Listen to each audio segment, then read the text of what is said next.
Gebemizim kulamatam yadgırman meni. Yaşlık ettim, köp ağlattım, dinlemen dili. Hiç düşündüm, bu durmuşum, görüp görgüne. İnni çektirir ben ağzıydı, ömür yaş bulmayı. Canecem yaş bulmayı, öğütlünden taş bulmam. Karavanım geçti gitti, karmaş kala baş bulmayı. Canecem yaş bulmayı, öğütlünden taş bulmam. Karavanım geçti gitti, karmaş kala baş bulmayı.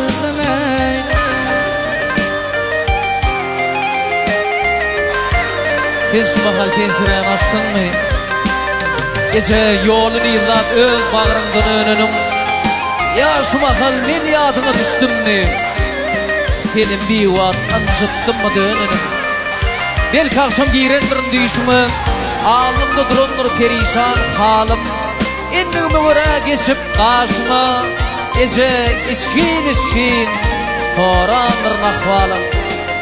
Belki varıp arasında güllerim, neler begenensin hiyalım teptir. Ece ketel şeyler nedik ellerin tığır tağmağa datkanı yoktur. Sol gaytalap bolgusuzcu hükümün ak seni garradar gatı. Bir taraftan inerdesin kakamın, bir yanından oğulların hayvatı. Sen şu mahal pencereni açtın mı? Yolunu yıllar öz bağrından önünün. Gece ya şu mahal men yadına düştüm mü? Seni bir vaat anjıttım mı? Dönünüm. Yanımdaki oğlunu doğurun hayır. Üzümü yaşadım durmuşta akmana hayır. Geçip gitti şağal mihli yıkılım hayır.